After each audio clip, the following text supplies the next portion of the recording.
hit like and subscribe. You're watching the Marc Lamont Hill official YouTube channel. Peace, family. This is your brother Marc Lamont Hill. Welcome to Night School. Every night here on the Marc Lamont Hill official YouTube channel, we hold Night School, where we break down the most controversial topics, the most engaged debates, the most interesting subjects going on in the world today. And tonight's no different. I'm so happy to see y'all.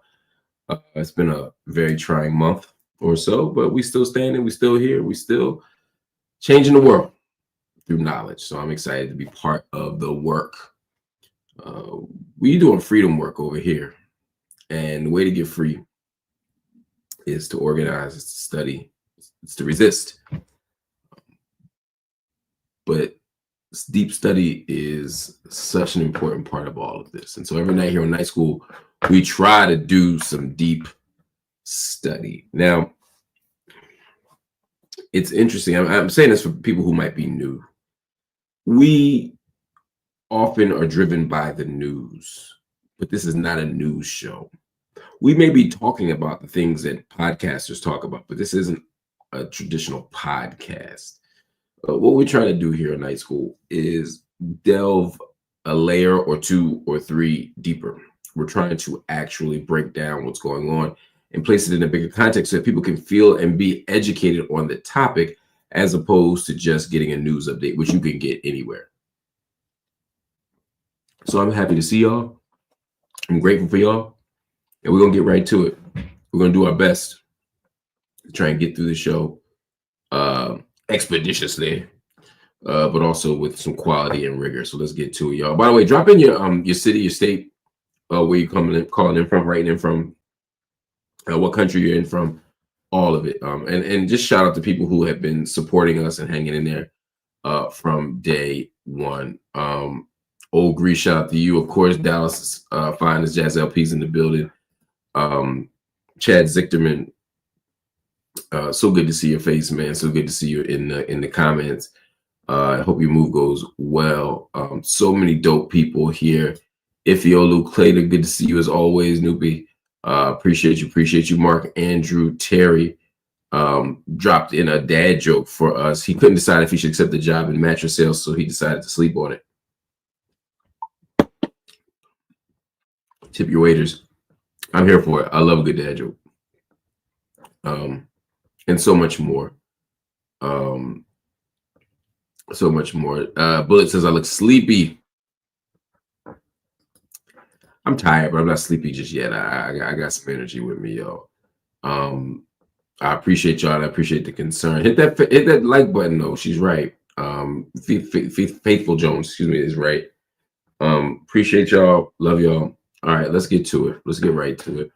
A lot going on. We're going to start with Donald Trump and the release of these files, because it's a thing. The Trump administration has released over 240,000 pages of FBI surveillance files on Dr. Martin Luther King Jr., nearly 2 years ahead of schedule, and against the wishes of the King family and the civil rights group that he once led. The files revealed the FBI's extensive and illegal efforts to monitor and discredit Dr. King during the height of the civil rights movement. Spearheaded by then FBI Director J. Edgar Hoover, the campaign included wiretaps, hidden microphones, informants, targeted disinformation, all part of the Bureau's now infamous COINTELPRO operation. The King family, which includes his children Martin Luther King III and Bernice King, issued a public statement asking the public to approach the files with, quote, empathy, restraint, and respect. They emphasized that these records document deeply personal violations and should be read with historical context in mind. Now, they also wrote something else that I think is super important. They said the government's intent was not only to monitor, but to destroy Dr. King's reputation and to dismantle a movement seeking justice.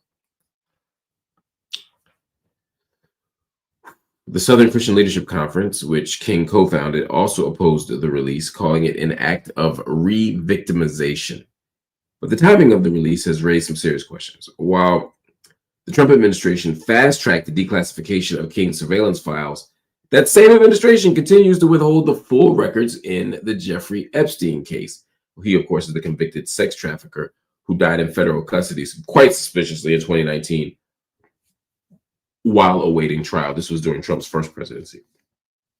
Despite Trump promising transparency, it is Trump's Justice Department so far that has only released limited grand jury materials from the Epstein case while sealing much of the investigation, including details that could implicate wealthy or politically connected individuals. Now, critics say this double standard suggests political calculation rather than a genuine commitment to transparency. Some point out that the Epstein files could contain damaging information about prominent figures around the country and across both political parties. That includes Donald Trump himself, who was publicly associated with Epstein for years before later distancing himself. This is a mess, and it's an important thing to unpack. First, we have to be honest about what the FBI was doing. This was not just heavy surveillance. This was part of, as we mentioned, the counterintelligence program, or COINTELPRO. The government's primary job was to infiltrate and dismantle Black freedom-fighting, justice-affirming organizations. That was the point. It wasn't an addendum. It wasn't a bonus goal. It was the goal.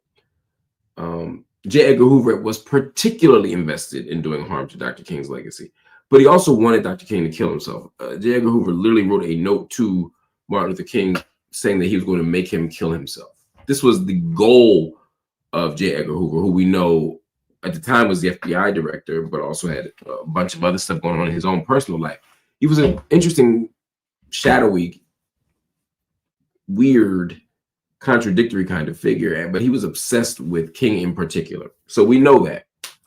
So the FBI's surveillance of King isn't surprising, and the release of these files isn't surprising, but they're not releasing the files to say, hey, look how relentless and illegal our investigation of King was. They're doing it to embarrass King. This is a moment where people are trying to do that. The FBI files were supposed to come out in 2 years, so we're seeing stuff come out already that is ahead of schedule solely for the purpose, I think, of quote unquote exposing, but really disrespecting the life and legacy of Martin Luther King Jr. Now, that's not to say that we should never critique. I take seriously the King family's request to look at those files with restraint and with historical context in mind, all those things. Like, I get respect, all the things. So I don't feel the need to delve into King's personal life or any of the other things really that were in that file, at least not tonight. And I don't know if I ever will. I'm just reserving the right to, depending on what happens. But I don't feel compelled to. It doesn't matter to me. Not at the level that the people are talking about it at. It does matter to me on other levels. Anyway, Dr. King and his family have been dishonored for much longer than they've been honored in this country. You know, they were robbed of their father. They were robbed of freedom, justice, and equality. Not just them, but everybody. I mean, we're talking about a woefully understudied moment in American history. When Dr. King dies on April 4th, 1968, he's not famous. He's famous, but he's not beloved by America. He's looked at as a questionable figure at best. And that's because of the campaign of misinformation and hate and violence that was prosecuted against King, largely because he moved from a stance of just telling Negroes not to fight back. And that was never his full analysis, but I'm saying that's how the state saw it, to a situation where King was saying, wait a minute, what about this war in Vietnam? What about poor people? What about the interconnections between war, poverty, and between poverty, militarism, and racism? What do we do with this? So we have to understand that as the backdrop to Trump now saying, oh, we'll release the files, while not releasing the Epstein files. And Bernice King, again, the daughter of Dr. King, tweeted that. She said, now do the Epstein files. Like, come on, what are we talking about? Now y'all want to investigate some stuff? What about when we needed it? What about when we need it now? Anyway, there is a movement at every epoch, every generation, every year, damn near, to fight for liberation. We have to be mindful of how the government, how the state surveils those organizations and tries to tear them up from not just the outside in, but the inside out. This is what's happening throughout history, and this is what happened to King's movement. And so, even though these organizations who we pretend to revere and we adore, somehow we don't listen to their voices when we say stop. But we do listen to the voices for certain people, for certain presidents, for certain policies, but not for these people. Anyway, we'll keep covering this. But I wanted to at least break that down and offer some context. All right, let's get to another story. Zohran Mamdani shocked New York City politics. We know that. He won the Democratic mayoral primary. But something happened while he was winning.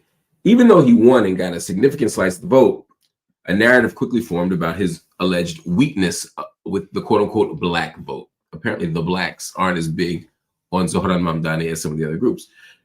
While Mamdani beat Andrew Cuomo, for example, overall, he underperformed in majority black precincts, where Cuomo got over 50% and Mamdani just 34%. But the thing is, that doesn't tell the whole story. In the general election, Mamdani faces both Cuomo and Eric Adams, and those are two candidates who have relied heavily on the black vote. Now, that support is splitting, and that's a good thing, by the way, for Mamdani, but we'll get there. Polls show Mamdani leading among black voters citywide with 35%. That's ahead of Cuomo and Adams. The real story, based on this information, is that maybe there is no single black vote. New York City black communities are diverse by background, by class, by religion, by politics. And Mamdani's campaign is resonating with those young black voters in those communities. In particular, exit polls show 70% of black voters under 50 backed him, just as an example. By focusing on material issues, I'm talking about housing, I'm talking about transit, I'm talking about healthcare, I'm talking about childcare, I'm talking about groceries. Mamdani is building a new kind of coalition. And if he wins, it could signal a shift in how black political power is seen in New York, not as a block to manage, but as people with real needs and political agency. This is going to be interesting to see in November. I think that, yes, black people voted for Cuomo, but black people ain't voting Republican. So if Cuomo were on the Republican side of the ticket now, we'd say no.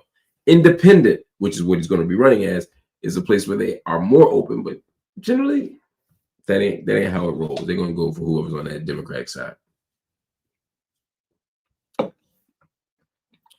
And then Mario Cuomo and Eric Adams both running as independents is interesting. I think they may split the vote. They're both equally qualified at this point. They're both bearing the responsibility of the critiques on the other. So it's up, at the end of the day, they're going to split votes, take votes from each other. And I think Mamdani might win because Cuomo and Adams can't decide who should run and who should sit down. Cuomo's like, I just ran against him. I can pull some numbers. Eric Adams is like, yeah, you just lost to him, and I'm the active mayor. Why would I sit down? So it's an interesting situation, one that we'll talk about more over time between now and November because it's super, super important. Then we'll take a quick break. We'll be right back.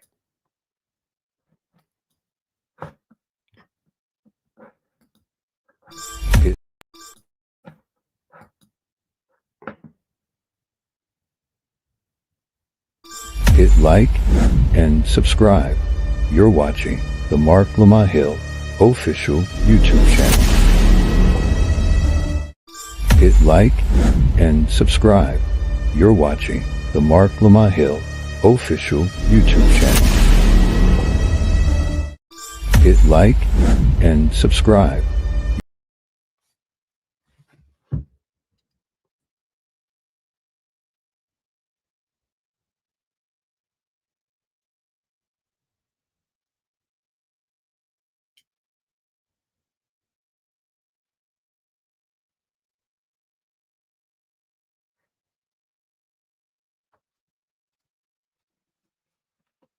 Hit like and subscribe. You're watching the Marc Lamont Hill official YouTube channel. All right, family, welcome back. Welcome back. Welcome back. Some bad news that you all have heard by now, but I want to talk about anyway because it is significant. The abrupt cancellation of The Late Show with Stephen Colbert has sent shockwaves through the entertainment world. And now the Writers Guild of America is calling for a formal investigation.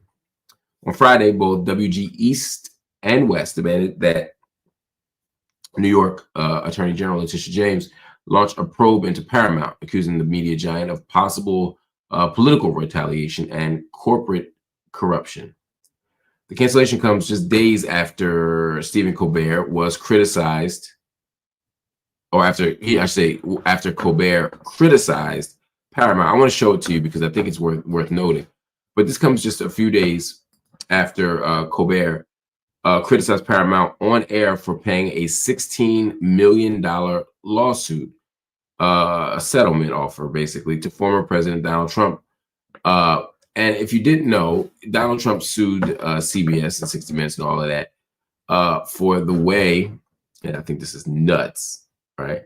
But he basically said the way they edited the video. Now, he says it was, we can talk about what it means, but at the end of the day, he won, which only emboldened this crazy person. Let's watch. So you get the point. The timing is interesting. He's coming at his own company. He's mad at Trump. Next thing you know, he seems out of a job. I think it's coincidence, but it's an interesting timing nonetheless.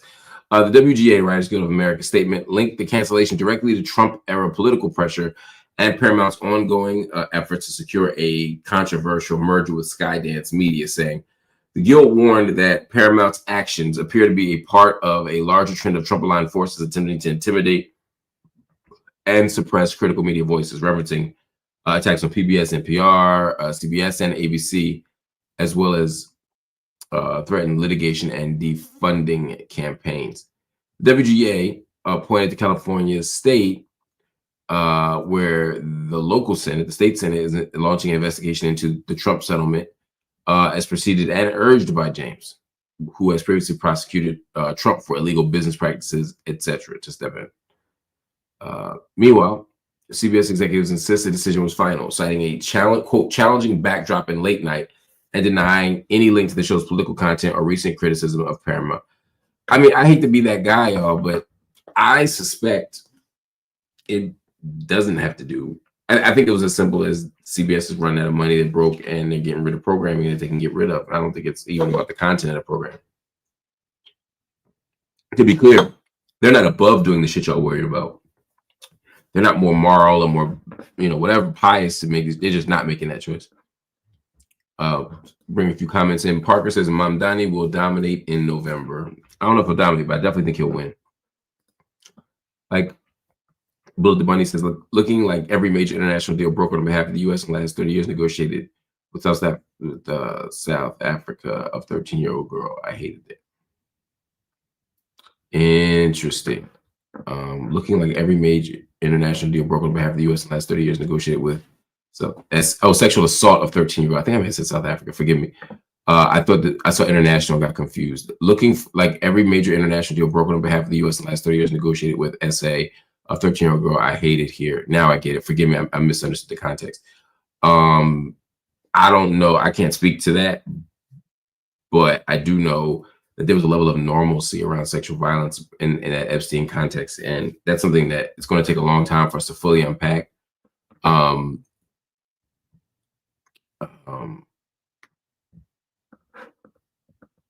But it's real. There's just so much.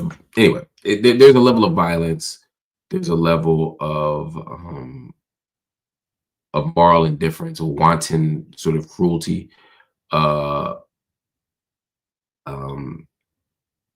Yeah, the Epstein case, and I don't know. I'm not an Epstein expert, but the Epstein case is lets you know how deeply embroiled in these acts of violence and these acts of exploitation and these morally unthinkable acts, how much of our political class is bound up in it. And I think the disappearance of the Epstein evidence is just a reminder that there's a lot of big wigs up there who are tied up in this, and they could somehow release Martin Luther King's paperwork, but they can't give us a drop of information on this. That seems odd to me. Anyway, let's get to the remainder of. Here we go. This is a story that has me very sad. And a story that I would not have thought this morning that I would be telling. Beloved television actor Malcolm Jamal Warner, best known for playing Theo Huxtable on The Cosby Show, has died at the age of 54 in an accidental drowning. He reportedly drowned while swimming off the coast of Cocles Beach in Limon, Costa Rica, after being caught in a strong rip current during a family vacation.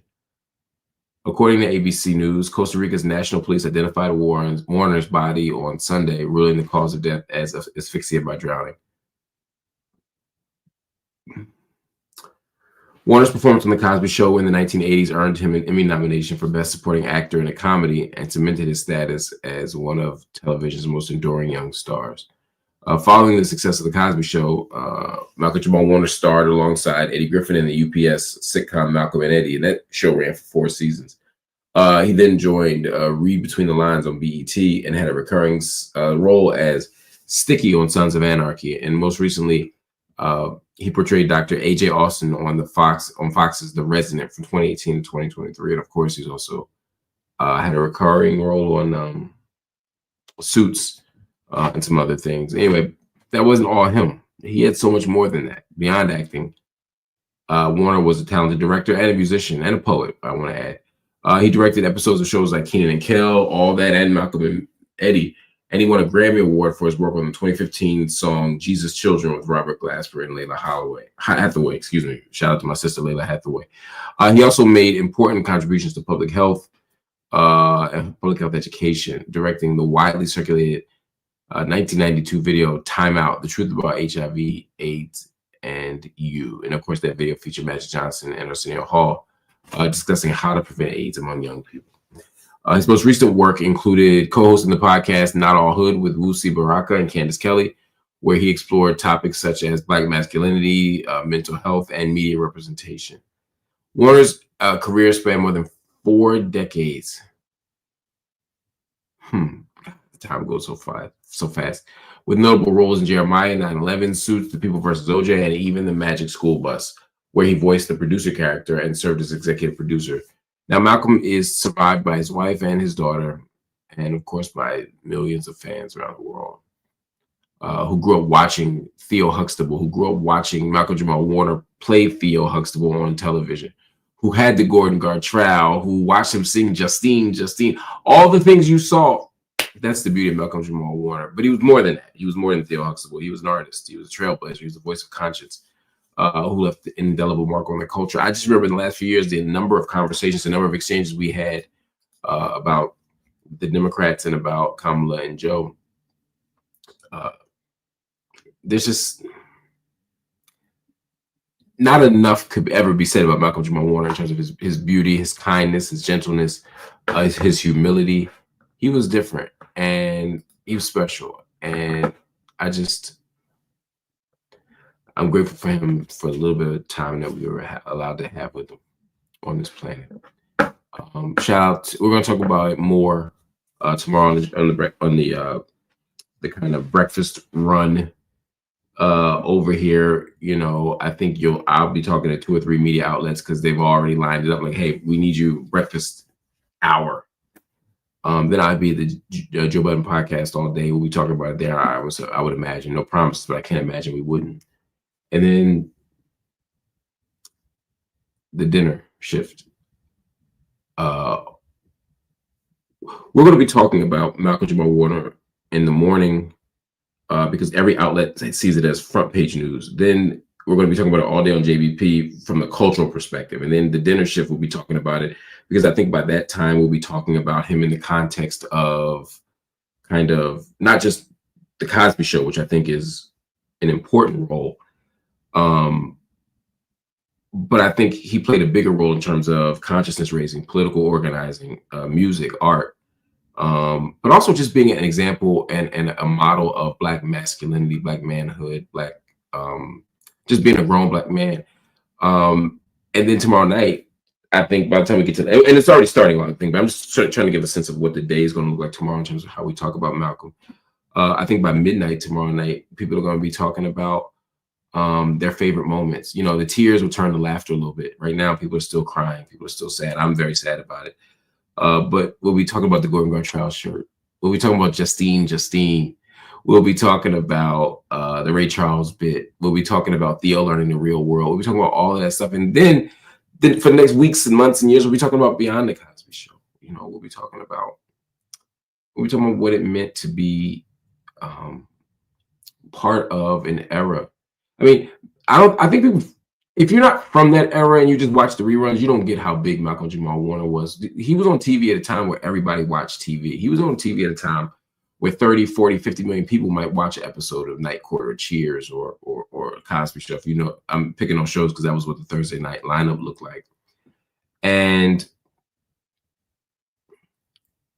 he was America's son, you know, in the same way that Cosby was America's father, in the way Rudy and Denise and Vanessa and later Sandra were America's daughters. I mean, he meant more than just the role. There were generations of middle-class kids who saw themselves in him. There were kids who aspired to be a Theo Huxtable. There were people who had a crush on Theo Huxtable. There were people who wanted to be as cool as Theo Huxtable. When I think about him, again, not just on TV, but him as a him dancing on commercials, him hanging out with Run DMC. I remember doing an interview with him. God, when was it? Maybe 10 years ago now. And he talked about hanging out with Run DMC and how big that was for him. And I remember DMC talking about how big it was for him. But I also remember what it meant for America to have these big stars and him being one of them. Malcolm Jamal Warner was huge. And the thing about Malcolm Jamal Warner that I just want to say, and then I'll wrap this up before it actually will be breakfast tomorrow, is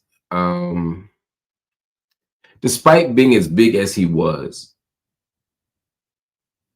he never got arrogant in the way that some people are. He never got bitter when he didn't get all the opportunities that he deserved.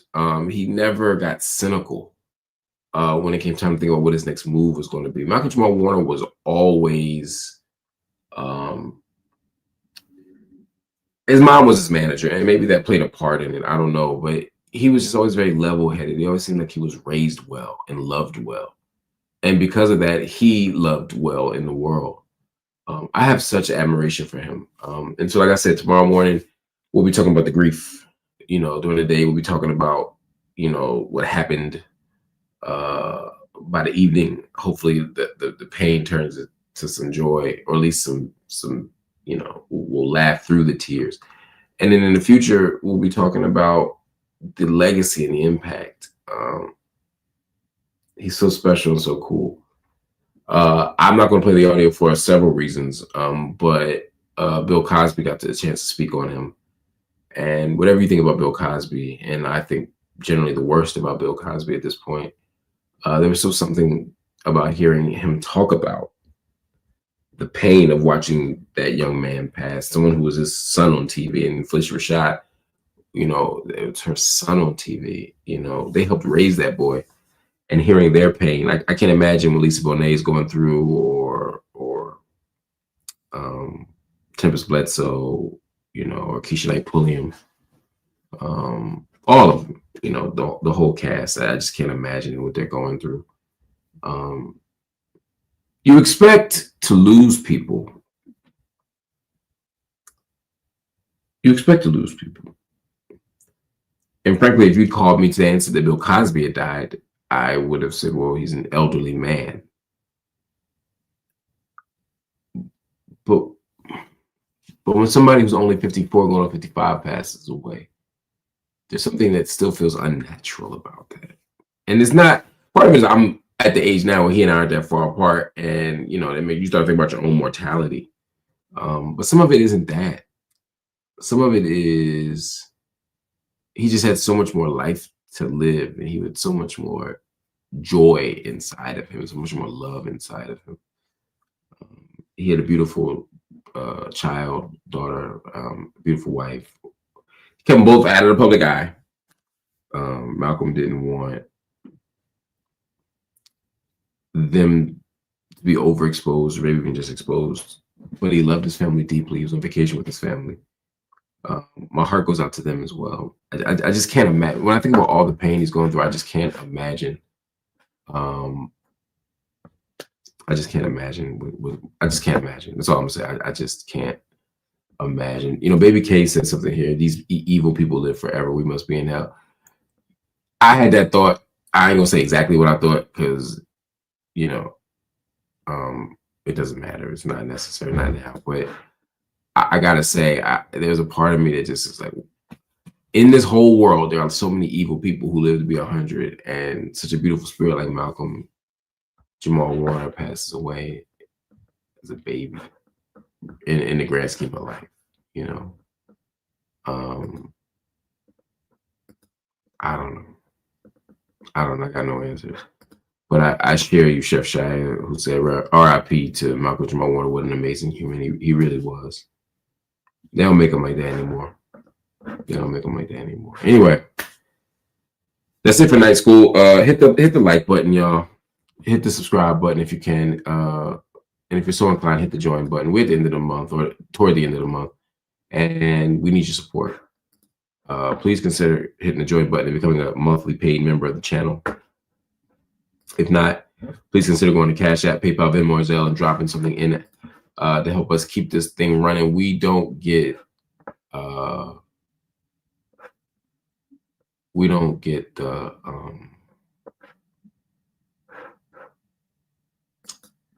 support of corporate media. We don't get the support of mainstream media outlets just giving us money or underwriting us.